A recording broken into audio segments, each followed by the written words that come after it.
请问老大，又有台风生成了，对台湾会有影响吗？好的，那我们先来看这两个台风第一个是00台风呢它在中午前后这通过了这一个宫古岛证明它是一个相当强的中度台风。它未来呢会持续的往北走，而且速度会加快在周6的时候会影响到北韩。另外一个法西台风呢，在今天下午2点终于被日本命名了。它主要的移动方向呢是受太平洋高压的导引所以先沿着太平洋高压的南沿就是向西北西来前进。到了日本南边呢开始要穿过太平洋高压，然后进入西风带就很快速的离开所以它是在礼拜天跟礼拜一会影响到日本这一个本州这一带所以在周日下周一有日本的行程呢就要特别注意它的这个动态了因为它走到这里的时候，可能也都会变成中度台风的。其实对台湾应该比较关心的是原来剑鱼台风它的残余环流所带的水汽在周6、周日会进到台湾地区来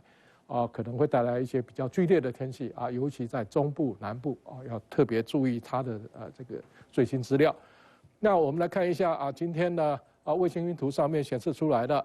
它在刚通过的宫古岛有台风眼，相当的清晰。今天呢台湾就是受到它的外围环流的影响所以在除了北部、西半部跟这个东北部这一带雨比较明显以外，到了下午呢这个水汽多了以后又太阳照射，所以这个午后对流的强度也相当的强。另外我们可以看到南缘这里也有一些水汽这一个会移进来，这个可能会影响到晚上的这个降雨的情形。那我们从这个雷达回波也可以看到这个是台风眼，相当的清楚。那这个外围环流所带进来的水汽不断的这个就迎风面就带来降雨了。另外呢，在山区这里午后对流的部分也相当的强所以这是今天主要降雨的这个形态。那另外呢，就是南边有水汽，那也逐渐的在往台湾靠近。那我们可以看到今天的天气呢，到目前为止主要的雨就是北边的雨跟午后对流加在一起所产生的雨，南边的雨还没有明显的移进来这个是晚上到明天清晨要特别注意的。那至于这个气温方面呢北边因为是在迎风面云比较厚，所以气温很明显的在台北只有28度。那中部南部呢在算起来算在背风面，那午后才有这个云产生所以气温都已经回到33度了这是其他地区的温度都比较高一点。晚上的到明天的天气呢就是要主要的就是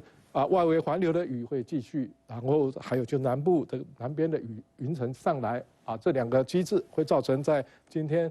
到今天晚上、明天清晨下雨比较明显的地方，明天白天还是在这个午后还是会有一些这个对流云产生所以还会带来比较明显的降雨。这是明天的状况。那后天呢，礼拜6之后就要注意了就是这一个原来的剑鱼台风的这个残余的这个环流呢要移进来了所以水汽多所以会造成的降雨就会比较剧烈大概会影响到周6、周日，下周一才开始有一点减弱这是在周末的时候要注意的这个天气变化。那在气温方面呢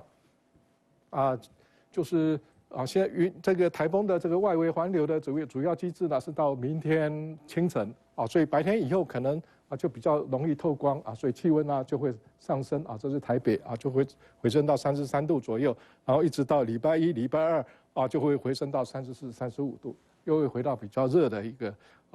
这种温度了。那我们来看一下秒懂。所以明天基本上下雨就是在今天晚上到明天清晨，在北台湾以及这个南台湾各有不同的这个机制造成会带来一些局部雨的现象。那到了午后，那再加上这个对流的关系就会有比较大的雨势，这是明天的情形。那周末一直到下周一就要特别注意因为这个是剑鱼台风残余的环流所带进来的水汽比较不稳定所以会有一些剧烈天气产生大部分都会有一些阵雨跟雷雨。那比较容易产生剧烈天气的位置呢应该是在中部跟南部所以在周末的时候就要特别注意。以上是最新的气象。